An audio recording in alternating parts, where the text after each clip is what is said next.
warahmatullahi wabarakatuh.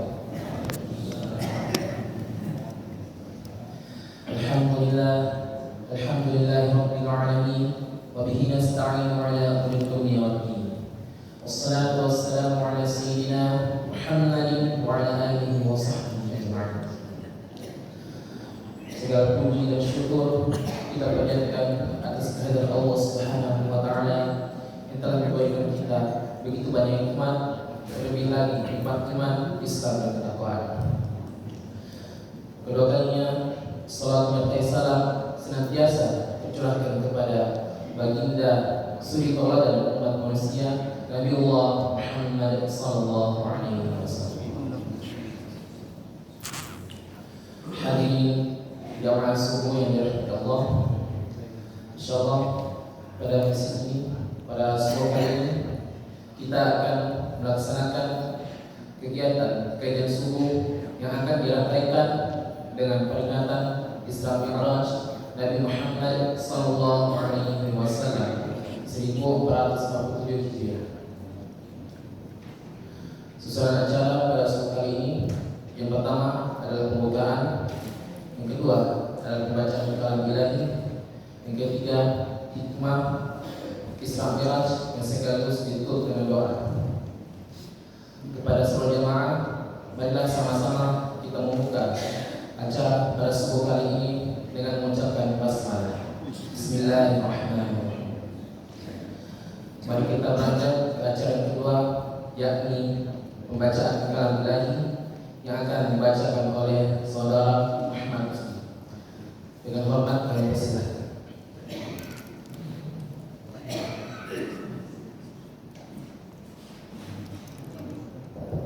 Pakai mic.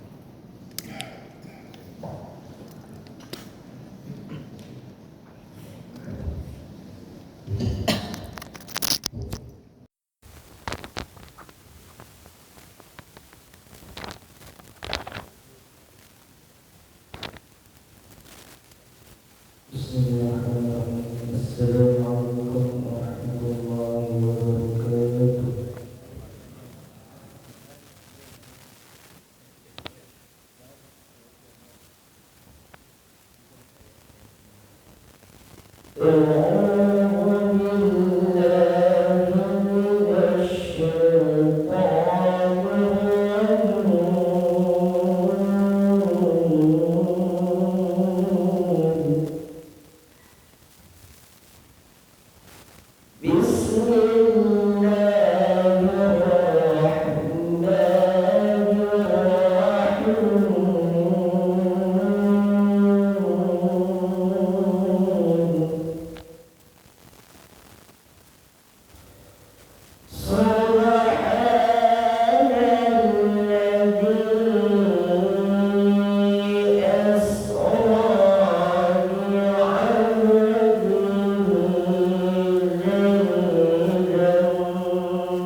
dibawakan oleh saudara Muhammad.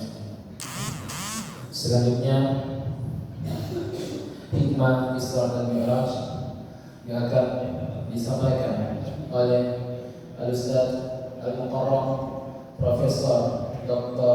K. Haji Ustaz Wahab MA,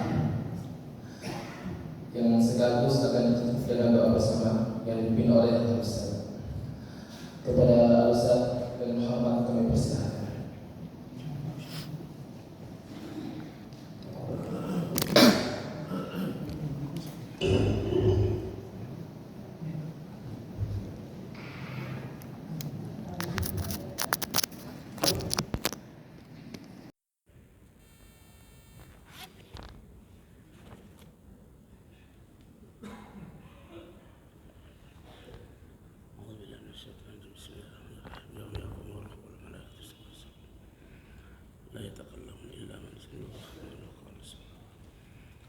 Assalamualaikum warahmatullahi wabarakatuh. Alhamdulillahirabbil alamin. Wassalatu wassalamu ala Rasulillahil karim Sayyidina Muhammadin wa ala alihi wa ashabihi ajma'in. Allahumma la ilma lana illa ma 'allamtana innaka antal alimul hakim. Wa 'allimna ma yanfa'una wanfa'na bima 'allamtana. Allahumma ja'alna mimman yastami'una al-qawla fayattabi'una ahsana wa la taj'alna mimman a'rada an dzikri fa inna lahu ma'ishatan danka wa adkhilna fi ibadika sholihin bi rahmatika ya arhamar rahimin. Alhamdulillah, kembali lagi kita bersama di tempat ini, salat subuh berjamaah, berzikir berjamaah, berdoa berjamaah, mengaji berjamaah. Ini adalah nikmat yang sangat mulia. Oleh karenanya mari kita senantiasa mensyukuri segala nikmat yang Allah anugerahkan kepada kita, dan kita memuji akan kebesaran Allah Subhanahu wa taala. Begitu pula mari kita senantiasa meningkatkan intensitas salawat kita kepada Rasulullah SAW. Salawat kita akan menjadi wasilah untuk mendapatkan keberkahan hidup dan akan mendapatkan syafaat Rasulullah SAW. Judul kita pada subuh hari ini dikaitkan dengan persoalan atau peristiwa Isra dan Mi'raj. Isra dan Mi'raj ini populer di kalangan umat kita, umat Islam. Adalah sebuah perjalanan yang ditempuh oleh Rasulullah SAW untuk menerima salat. Sebenarnya tujuan Isra dan Mi'raj itu bukan menerima salat. Kalau toh dikatakan menerima salat, maka tujuannya itu adalah tujuan menerima salat, ada tujuan antara. Itu tujuan antara. Tujuan finalnya itu Isra dan Mi'raj adalah menghadirkan citra Tuhan dalam kehidupan. Itu tujuan akhirnya. Salat, puasa, zakat, haji, syahadat, itu hanya tujuan antara itu. Bukan itu tujuan akhir. Karena kalau kita mengatakan bahwa tujuan akhir daripada Isra itu adalah menerima salat, selesai, lakukan saja. Tapi apakah cukup dengan melakukan salat? Tidak ada langkah selanjutnya. Makanya kita sebutkan di dalam Al-Quran itu wa aqimus sholata li zikri. dirikanlah sholat. Tujuannya apa?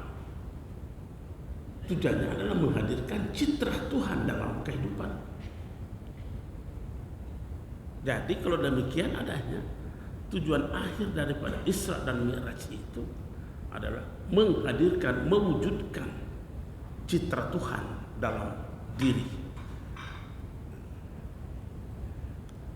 Kita berbicara seperti itu karena judulnya, temanya kita memaksa kita berbicara seperti ini dengan pendekatan sebuah ilmu yang sebagian kecil umat Islam tidak menerimanya. Tapi kita mau berkata begitu. Apa dukungan pendapat kita itu bahwa tujuan akhir daripada kehidupan ini adalah mewujudkan citra Tuhan.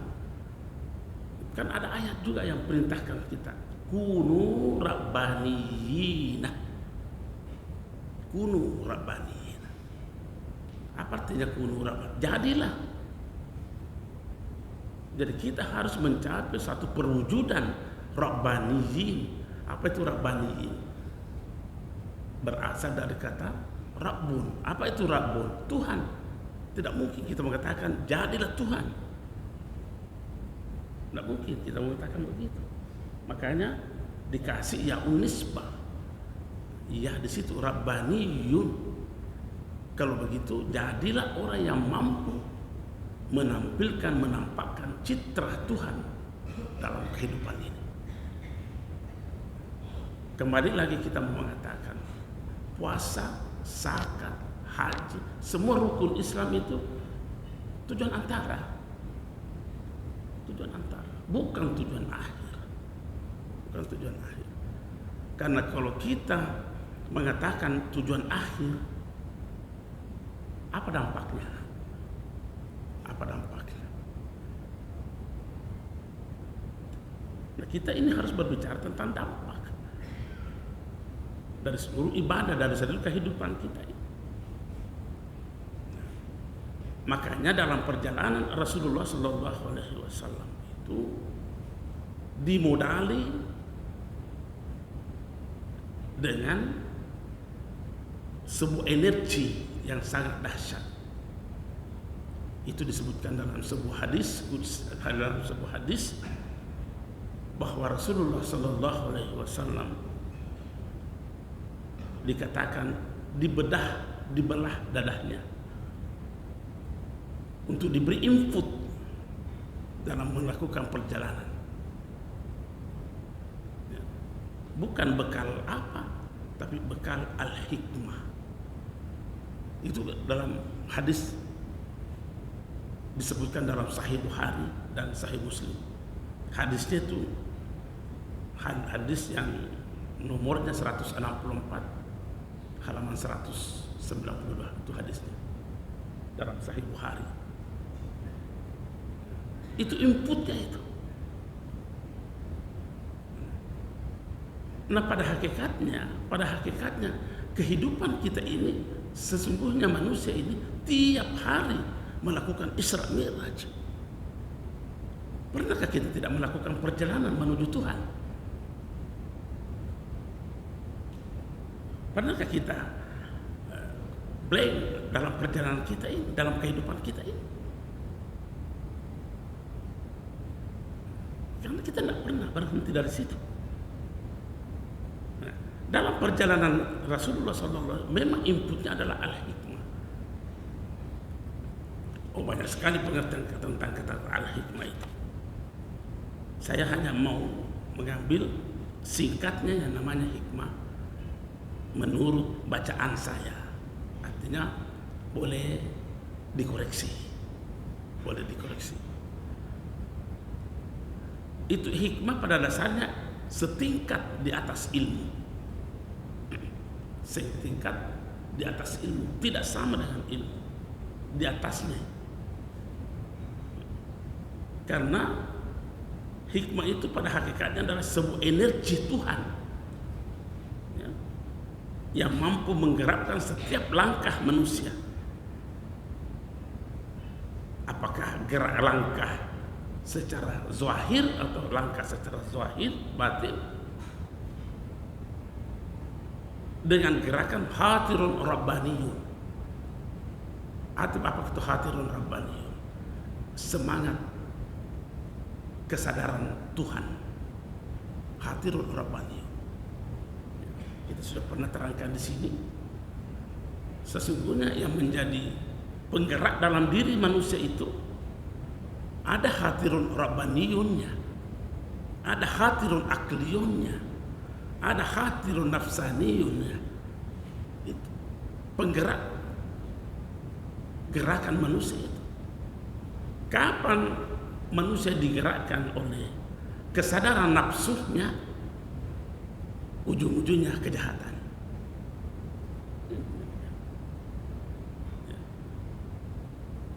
Yang paripurna ini adalah kesadaran hatirun rabbaniyun, kesadaran yang lahir dari citra Tuhan, bukan juga kesadaran rasional. Kesadaran rasional terkadang berbenturan dengan kehidupan itu sendiri. Nah, itu dulu yang mau ditanamkan dalam diri Rasulullah SAW. Dalam sebuah hadis dikatakan, wasuriha sadri ila kaza wa kaza. Dadaku dibelah dari sini sampai di sini. Wastukhrija qalbi, maka dikeluarkanlah hatiku. Fagusila bima'i zamzam, kemudian dicuci dengan air zamzam.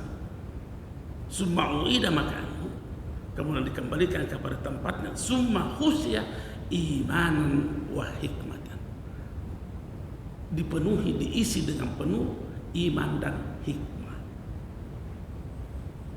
Itu inputnya itu. Nah, apakah dalam perjalanan kehidupan kita ini ada input itu dalam diri kita? Kita kan mau memetik hikmahnya. Jangan terlalu banyak dipetik saja, bukan panen. Kalau panen terlalu banyak, sedikit saja ini. Hikmahnya saja. Jadi kita tidak mungkin menerangkan semuanya. Inputnya saja sudah lumayan. Apakah dalam perjalanan hidup kita ini, dari lahir sampai mati, ada iman dan hikmah itu? Kalau tidak ada, bagaimana mengadakan perjalanan? Tidak ada bekal. Dan Rasulullah SAW jelas mengatakan begitu. Sebelum berisra dan mi'raj, ini dulu terpenuhi dulu inputnya ini.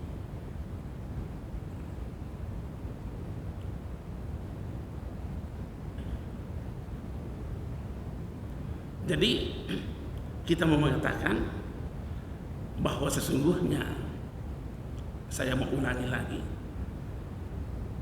segenap ibadah yang kita lakukan adalah itu hanya tujuan antara. Ada hal yang sangat mendasar dalam perjalanan seperti itu, yaitu apa? Istilah saya mohon dikoreksi kalau tidak berkenan.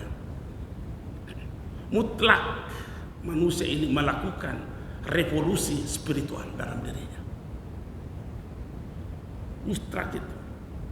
Mutlak adanya revolusi spiritual, ada perubahan dasar dalam kehidupan ini.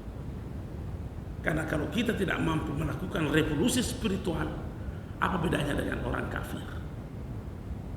Maka dalam Al-Quran dikatakan, lam yakunil ladzina kafaru min ahlil kitab wal musyrikina munfakina. Orang kafir itu yang dari ahli kitab dan musyrik, munfakin, tidak mau mengubah dirinya hatta ta'tiyahumul bayyinah, sekalipun sudah datang bukti-bukti nyata.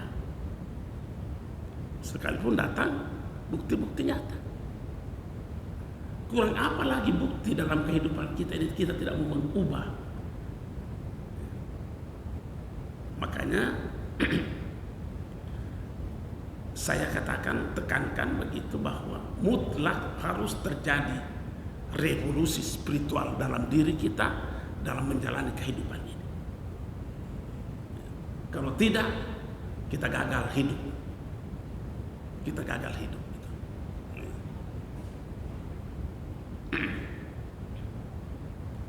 Karena perjalanan Rasulullah SAW ini adalah perjalanan spiritual yang membutuhkan adanya suprasadar. Membutuhkan adanya suprasadar. Untuk apa kehadiran suprasadar ini? Inilah yang akan menopang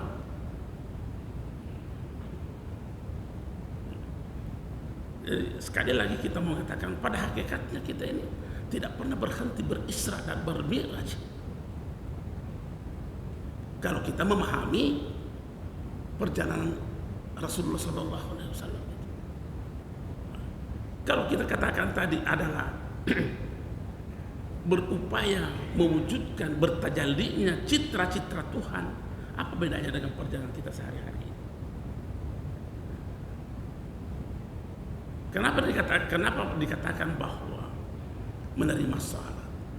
Karena dari seluruh ibadah-ibadah yang diwajibkan kepada kita, satu-satunya ibadah yang harus ditunaikan dalam keadaan suci hanya salat. Hanya salat. Syahadat boleh saja Anda dalam keadaan tidak bersalah. Puasa, batal enggak puasaan kita kalau kita buang air besar? Enggak batal. Batal enggak puasa kita kalau kita buang air kecil? Enggak batal. Zakat, batal enggak zakat kita kalau kita buang air besar atau buang air kecil? Enggak batal. Haji, saya kira kita pernah semua ke Arafah. Al-Hajju Arafah, haji itu pada Arafah. Kita keluar masuk di WC, tidak batal itu. Tapi sholat tidak bisa. Seluruh rangkaian sholat mesti bersih. Mesti bersih. Makanya satu-satunya ayat itu, aqimis sholata li zikri, untuk menghadirkan citra Tuhan dalam kehidupan ini.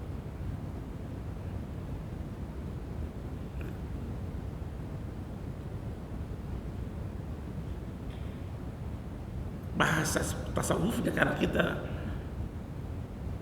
diberi tema dengan pendekatan tasawuf. Perjalanan hidup seperti ini namanya suluk. Itu bahasa tasawufnya. Suluk.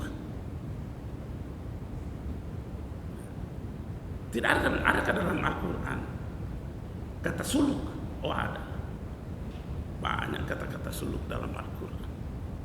Salah satu diantaranya di surah Nuh itu. Litasluku minha subulan fijaja. Agar kamu menempuh perjalanan yang amat sangat luas. Ada juga di surah An-Nahl itu. Summa kuli min kulli samarati fasluki subula rabbik. Makanlah dan minumlah buah-buahan yang telah direzekikan kepadamu. Fasluki subula rabbik. Tempuhlah perjalanan Tuhan.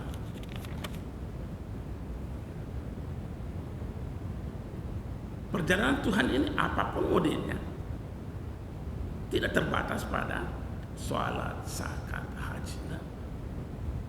Semua gerak-gerik langkah kita itu adalah suluk, nggak boleh berhenti. Hembusan napas kita juga suluk. Tidak boleh ada yang jedah melakukan perjalanan kepada Tuhan. Mau setiap hembusan napas, tarikan napas adalah suluk. Kapan ada jeda, maka seberapa besarnya durasi waktu kita berhenti suluk, sebesar itu juga kita mengingkari Allah.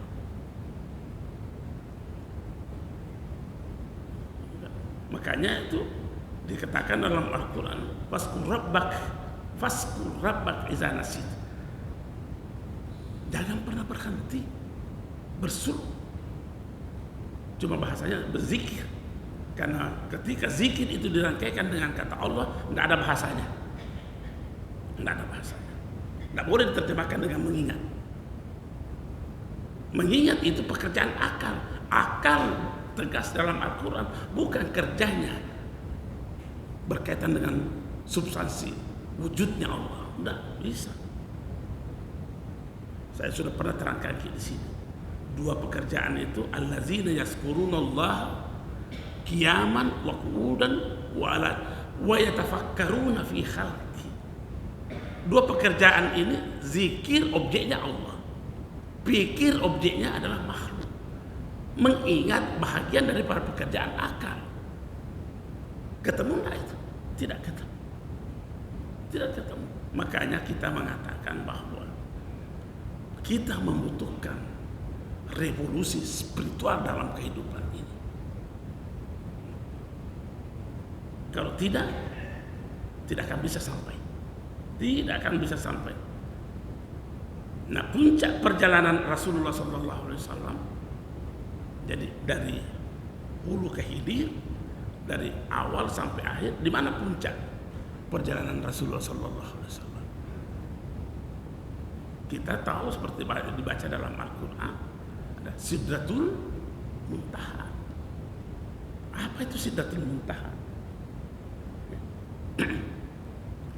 Sidratul Muntaha itu memang secara simbolik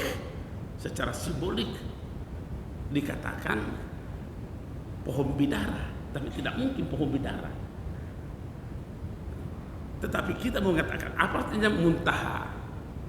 Berasal dari kata intaha, berhenti, berakhir, berujung. Jadi kalau begitu Sidratul Muntaha itu adalah akhir daripada puncak kesadaran manusia. Itu Sidratul Muntaha. Akhir dari puncak kesadaran manusia. Apa puncak kesadaran kita? Apa puncak kesadaran kita ini? Allah. Itu puncak kesadaran kita. Tetapi untuk memaparkan secara nyata itu tidak mungkin. Tidak mungkin, tidak ada jalan. Bukan berarti tidak mau, tidak bisa. Kita mau mengungkapkan seperti apa puncak kesadaran kita itu. Nah, dikatakan namanya muntaha, batas akhir kesadaran. Jadi ini ibaratnya barsahun dalam proses transformasi kesadaran. Di situlah batas terjadinya transformasi kesadaran. Dari kesadaran khalqiyah dan kesadaran Allah Subhanahu wa taala. Dan itu jelas dalam Sahih Bukhari ada ilmu seperti itu. Ada ilmu seperti itu yang tidak mampu diungkap oleh siapapun pemiliknya. Itulah ilmu Sidratul Muntaha itu. Siapa yang bilang begitu? Abu Hurairah. Ada hadisnya itu. Hadisnya itu di Bukhari nomor 120. Ini Bukhari. Siapa Bukhari? Adalah penulis hadis yang unggul di atas semua penulis hadis yang ada. Muslim berguru sama Bukhari. Apa kata beliau? Disebutkan oleh Abu Hurairah. Kata Abu Hurairah, "Talaqqaitu an Rasulillah sallallahu alaihi wasallam jarabaini min ilmin."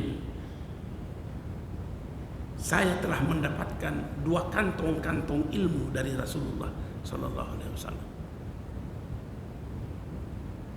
Fa amma ahaduhuma Yang satu kantung itu fakad basastuhu, saya telah menyebarluaskannya, menyampaikannya.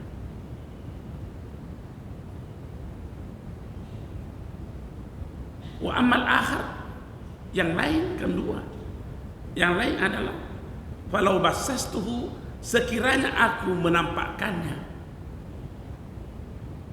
kuti'ah hazal bul'um, pasti dipotong ini leher, pasti dipotong leher. Kenapa? Tidak bisa. Bukan tidak mau, tidak bisa. Mau kita bilang apa tentang wujud Allah Subhanahu wa Ta'ala? Kita mau bilang apa? Apa kita mau katakan? Nah, itu adalah muntahanya, di situ puncak kesadaran kita. Berakhirnya kesadaran manusia beralih, bertransformasi dalam khatirun rabbani, dalam kesadaran ilahi.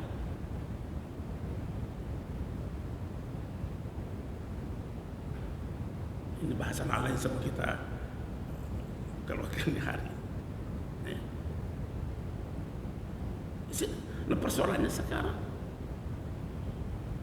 sudah hadirkah Sidratul Muntaha? Sudah sampaikah kita kepada Sidratul Muntaha itu dalam perjalanan hidup kita? Jangan sampai belum berjalan, jangan sampai belum suluk istilah tasawuf. Jangan sampai belum suluk. Kalau belum suluk, bagaimana mau sampai? Kalau tidak sampai, bagaimana mau kembali kepada Allah? Kalau tidak mampu, bagaimana mau menjadi khalifah dari Allah? Kalau tidak mampu mewujudkan citra-citra Tuhan dalam kehidupan kita. Jangan sampai kita gagal dalam hidup ini. Nah, apa dampaknya? Apa dampaknya dengan dari awal, dari inputnya sampai kepada ujungnya, apa dampaknya itu? Oh, ini sangat memiliki dampak yang sangat dahsyat dalam kehidupan. Makanya Nabi Allah Subhanahu wa Ta'ala dalam sebuah diskusi, dampaknya yang paling dahsyat dalam kehidupan ini ketika mampu menempuh perjalanan seperti itu adalah, kata Tuhan, jadilah aku di pendengaran yang ia gunakan mendengar. Hadis kursi ini dan sahih ini, hadis ini tidak ada ulama yang mengatakan lemah kecuali kalau tidak belajar hadis. Jadilah aku di pendengaran yang ia gunakan mendengar. Siapa? Jadilah Allah menjadi pendengar, jadi pendengaran kita dalam mendengar. Jadilah aku di pandangan yang ia gunakan memandang. Kalau begini, citra siapa ini yang wujud ke citra Tuhan? Citra Tuhan. Makanya itu Imam Junaid, Imam Syekh Abdul Qadir Al-Jailani berkata dalam salah satu kitabnya, nasihatnya, dalam kitab Al-Fathur Rabbani wal Fairur Rahmani, apa dia berkatakan? Auliyaullahi bil idafati ilal khalqi summun bukamun umyun. Itu pernyataan Syekh Abdul Qadir. Waliullah bil idafati ilal khalqi summun bukamun umyun. Wali-wali Allah itu ketika ia berinteraksi dengan makhluk, maka ia tuli, ia bisu dan buta. Itu wali-wali Allah. Ia tuli, ia bisu dan buta. Apa maksudnya itu? Ketika wali-wali Allah berinteraksi dengan makhluk-makhluk ini, tuli, bisu dan buta. Artinya apa? Para wali-wali Allah tidak pernah melihat makhluk, tidak pernah mendengar makhluk. tidak pernah berbicara dengan makhluk, tapi ia mendengar suara-suara Tuhan, tidak pernah berhenti, tidak ada jedahnya pendengarannya mendengarkan suara-suara Tuhan, tidak akan pernah berhenti berbicara kecuali ia berbicara dengan Allah Subhanahu wa Ta'ala. Ini dalam ilmu tasawuf namanya al-fana'u. Ini namanya al-fana'u. Al-fana itu atau bertransformasi kesadaran. Ini banyak sekali kadang kita menghadapi suasana seperti ini, tapi ketika berhadapan dengan Allah hilang kemampuan itu. Ini menjadi pekerjaan. Saya sering ilustrasikan begini. Umpama kita suruh anak pergi sakit dulu nak, pinjam sepedanya Pak yang di sana, pinjam sepeda. Ini orang yang ditempati mau meminjam sepeda, dia tidak tahu siapa ini.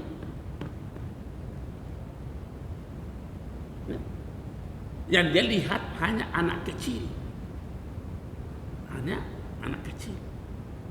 dikasih pinjam nggak? Tidak dikasih pinjam, karena yang dia lihat adalah anak kecil. Tapi begitu anak kecil ini memperkenalkan dirinya, saya anaknya Ruslan, itu 180 derajat itu berubah kesadaran itu. 180 berubah kesadaran itu. Kesadarannya kemana? Bukan lagi ke anak ini, tapi kepada Ruslan. Nah, situasi seperti ini sering kita alami. Tapi mengapa tidak mampu mewujudkan kita dalam interaksi kita dengan Allah?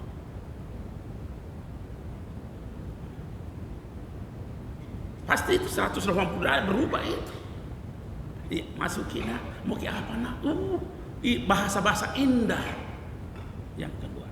Kenapa? Setelah terjadi transformasi kesadaran. Kesadaran yang berlaku pada saat itu adalah kesadaran Rabbani.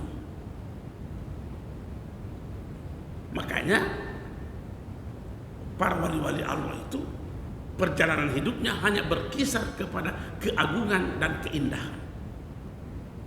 Agung, indah. Maka tidak pernah Syekh Abdul Qadir Jailani berkata, para wali-wali Allah itu ketika ia berhadapan dengan makhluk, pada hakikatnya ia buta, bisu dan tuli, karena yang dia lihat hanya Allah. Jangan kita salah pikir, mungkin kita mempersamakan, bukan mempersamakan itu. Tidak mungkin hamba mau menjadi Tuhan, tidak mungkin. Itu kata Ali mengatakan, maka al abdu ayyakuna rabban, maka al rabbu ayyakuna abdan. Sama dengan tadi anak kecil ini. Adakah keberadaannya anak kecil tadi itu? Dalam pandangan ruhannya tidak ada, karena tidak direken kok. Yang direken siapa? Ruslan. Adakah Ruslan di situ? Tidak ada. Tapi itu yang menjadi direken. Nah, apakah dalam kehidupan kita, dalam suluk kita, dalam perjalanan kehidupan kita ini berada pada situasi seperti itu? Jadi harus memang berani melakukan revolusi spiritual dalam diri kita itu. Jangan menghidupkan kesombongan spiritual. Nah, racun daripada ini bahasa tolong dikoreksi itu. Istilah saya kesombongan spiritual. Kesombongan spiritual itu kan bahasa Al-Quran dilarang. Fala tuzakku anfusakum. Jangan memuji-muji kesucianmu. Jangan memuji-muji itu kesucian. Sekali lagi saya mau katakan bahwa Allah lebih memberi apresiasi terhadap orang yang mau mengakui kesalahannya, mengakui dosanya, dibanding orang yang mau mengakui kesuciannya.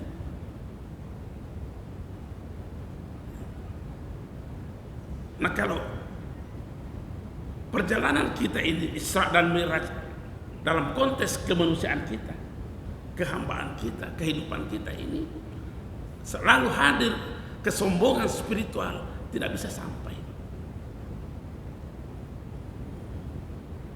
Tidak bisa sampai. Karena itu menjadi benteng besar untuk menghalangi perjalanan itu. Nah, ini yang mau dikikis. Makanya harus revolusi, harus ada perubahan dasar. Ada perubahan dasar dalam diri kita. Jangan-jangan seperti tadi, lam yakunil ladzina kafaru min ahlil kitab. Sudah banyak bukti nyata, tapi kita tidak mau berubah. Apa bukan bukti nyata tadi ini? Apa bukan bukti nyata tadi ini dikatakan bahwa anak ini berubah? Orang tua yang ditempati meminjam ini berubah 180 derajat kesadarannya ketika berhadapan. Apakah itu bukan bukti? Ia tidak menjadi bukti kalau kita tidak membawa dalam kehidupan spiritual itu.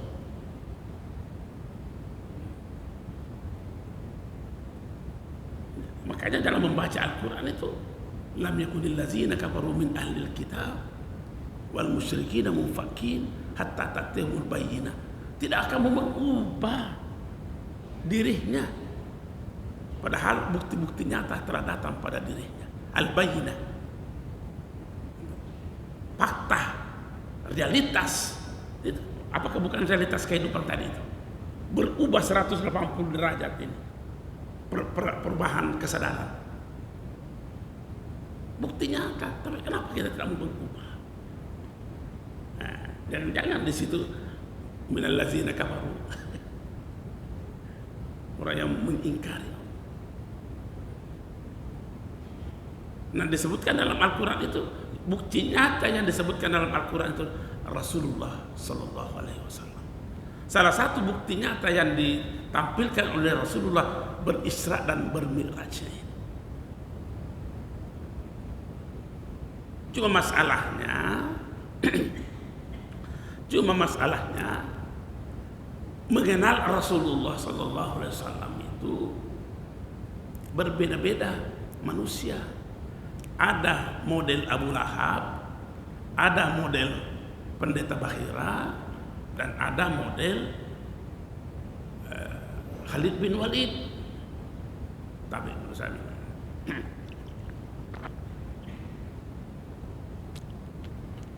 ini berkas zikir ini sampai paruh begini suara.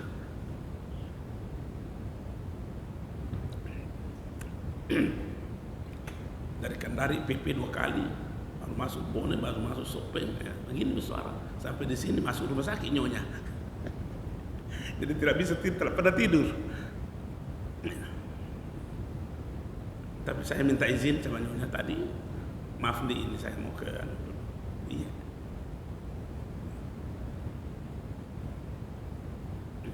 Karena ini kita punya hidup ini untuk siapa? Bukan untuk diri kita, Pak. Hidup kita ini bukan untuk diri kita, untuk orang lain. Untuk orang lain. Bukan untuk diri kita. Untuk orang lain. Untuk apa makna kehadiran kita kalau kita hanya yang memiliki diri kita? Apa artinya hidup itu? Kasih orang lain. Makanya saya minta izin nyonya. Bisa kan saya ke sana? Silakan. Tadi malam juga saya minta izin karena ada maulid di atasnya gua itu, apa namanya? Lewat sedikit. Minta izin dulu enggak dulu? Bisa saya ke sana? Iya, silakan. Saya bersyukurnya itu karena mental sebenarnya nyonya kuat juga. Tidak ada yang layani. Datang ada Tuhan. Sekarang masih berbaring rumah sakit. Oke, itu email-emailan saja itu. model manusia yang mengenal Rasulullah kan bervariasi. Modelnya Abu Lahab, modelnya Abu Jahal. Modelnya Abu Lahab, modelnya Abu Lahab itu tidak pernah melihat Muhammad SAW sebagai bukti realitas kehidupan. Kenapa? Karena ia hanya melihat Muhammad dengan pendekatan biologis. Anaknya Abdullah, anaknya Aminah. Titik. Karena modalnya begitu, tidak akan pernah terjadi perubahan dalam hidupnya.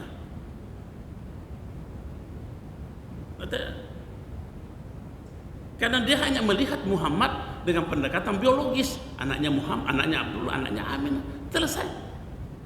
Apa dampaknya itu? Nah, karena tidak ada pandangan, tidak terjadi di situ revolusi spiritual. Seandainya Abu Jahal pernah melihat Muhammad sebagai nabi, aman. Makanya itu Abu Jahal sehari-hari bertemu dengan Muhammad, tapi tidak pernah bertemu dengan Nabi Muhammad.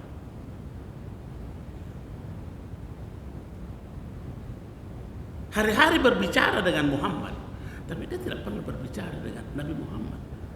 Apa yang terjadi kalau begitu? Tidak terjadi revolusi spiritual dalam diri. Itu orang yang mau berubah. Nah sekarang Rasulullah mendatangkan bukti nyata. Kenapa kita tidak mau berubah? Pendeta Bahira lain lagi tipenya. Pendeta Bahira tipenya bagaimana? Modelnya bagaimana? Mengenal Muhammad secara akademik. Secara akademik. Bayangkan referensi yang dipakai Pendeta Bahira dalam mengenal Muhammad bukan referensi biasa. Kitab-kitab suci. Makanya kita baca dalam Barzanji itu. Makanya rajin lagi baca Barzanji itu. Banyak ilmu di situ. Inna lanajidu na'tahu fil kutubil kadimatis samawiyah. Sesungguhnya kami menemukan jejak langkah Muhammad sebagai nabi. Dari mana? Dari kitab-kitab suci yang diturunkan Allah kepada Musa, kepada Isa. Itu referensi ketangguh. Masih ada karena referensi itu. Ada. Tapi apa yang terjadi? Dia tidak beriman. Dia tidak beriman. Tidak terjadi juga revolusi spiritual dalam dirinya ini orang ini. Gagal hidup orang yang seperti ini. Yang kita takutkan jangan sampai model ini menular sampai zaman sekarang. Referensinya setinggi langit, tapi tidak pernah mewujudkan citra Tuhan, citra Rasulullah SAW dalam kehidupannya. Ini yang kita takutkan. Lain halnya dengan para sahabat. Oh, ini terjadi revolusi kencang di situ, Pak. Inilah yang kita berbicara tentang Isra, inputnya, outputnya, mana outcome-nya, mana dampaknya. Kalau mau melihat dampaknya, lakukan revolusi spiritual itu. Bagaimana model revolusi spiritualnya para sahabat? Tentu kita hanya berdasar kepada hadis. Tidak kita berdasar kepada cerita dongeng. Yang sering saya angkat contohnya itu, karena ini yang nama yang populer di kalangan umat Islam, Khalid bin Walid. Siapa yang tidak kenal Khalid bin Walid? Panglima perang yang tidak pernah kalah. Panglima perang yang tidak pernah kalah. Pernah kehilangan songkok. Hilang songkoknya, Pak. Songkoknya sudah tua, songkoknya itu. Sahabat-sahabatnya mengatakan, jangan kau cari songkokmu, Khalid. Nanti saya ganti. Berarti tidak, songkokku tumpul yang saya mau cari. Kalau bahasa Ugina itu songkok tak penyu, tapi saking kumuhnya itu songkok, dia cari. Ternyata apa yang terjadi? Di songkoknya Khalid bin Walid itu, dalam hadis itu dikatakan ada rambut Rasulullah SAW disimpan di situ. Apa tanggapan terhadap model seperti ini? Kita mengatakan bid'ah, kita mengatakan sesat. Siapa Khalid bin Walid? Nah, kita apa pangkat mau masalahkan Khalid bin Walid? Orang yang menyalahkannya itu adalah orang yang tidak ada revolusi spiritual dalam dirinya. Paling-paling mengenal Muhammad melalui referensi saja. Belum mampu mewujudkan citra Muhammad dalam kehidupannya.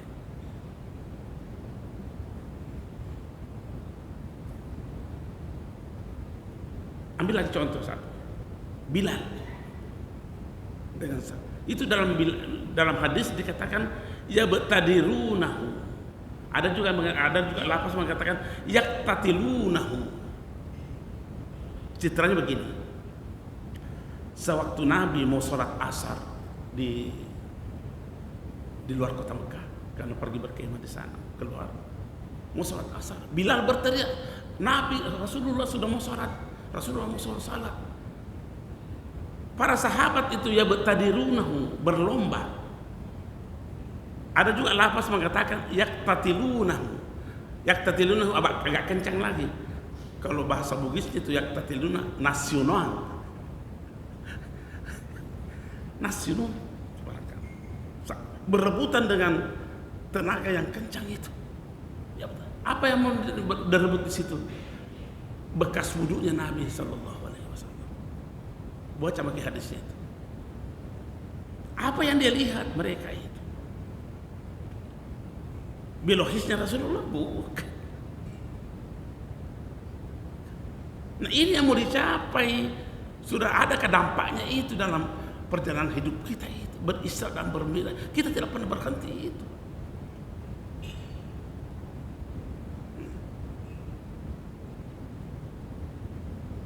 Siapa lagi contoh? Ummu Salamah. Ummu Salamah itu kan inilah istri Rasulullah yang tertua, janda tua yang dikawini. Ummu Salamah. Nabi tidur siang di rumahnya beliau. Panas, keringat. Ummu Salamah datang ambil lenso-lenso. Lenso-lenso itu dia lap keringat Rasul. Orang tidur nyenyak lantas disentuh dengan lenso-lenso, pasti kaget. Mungkin generasi zaman now tidak tahu namanya lenso-lenso. Sapu tangan, Bu. Sapu tangan, itu lenso-lenso. Itu bahasa generasi awal itu. Kaget Rasulullah. Apa kata Rasulullah? Ma tasna'in ya Ummu Salamah. Apa yang kau lakukan Ummu Salamah? Kata Ummu Salamah, saya melap keringatnya Rasulullah. Untuk apa? Saya mau jadikan obat. Apa kata Rasulullah? Asabti, cocok.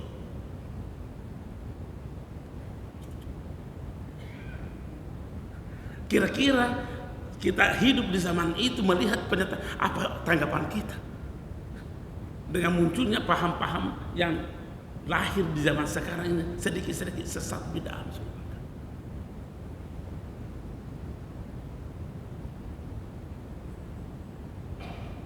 Nah, ini yang kita inginkan, ini apa dampak daripada memahami berisraknya dan bermirajnya kita ini. Jangan kita melihat jalan biasa dalam kehidupan ini. Pada hakikatnya kita berisra dan berbeda karena kita tidak pernah ada jeda melakukan suluk perjalanan spiritual menuju Allah Subhanahu wa taala. Sekian dan terima kasih. Lebih dan kurangnya mohon dimaafkan. Assalamualaikum warahmatullahi wabarakatuh.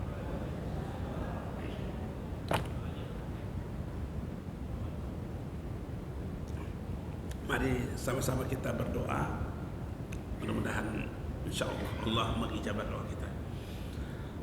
Allahumma salli wa sallim ala sayyidina Muhammadin fil awwalin wa salli wa sallim ala sayyidina Muhammadin fil akhirin wa salli wa sallim ala sayyidina Muhammadin fi kulli waqtin wa hin wa salli wa sallim ala sayyidina Muhammadin fil mala'il a'la ila yaumiddin.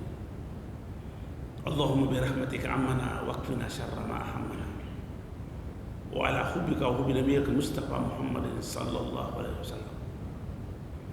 Allahumma ja'al tawaffana wa anta radin anna waghfir Allahumma lana wa liwalidina wa limasaihina wa li ikhwanina fillahi ta'ala wa likaffatil muslimina wal muslimat wal mu'minina wal mu'minat al ahya'i minhum wal amwat. Allahumma bi fadlika istajib du'ana wasfi mardana warham amwatana.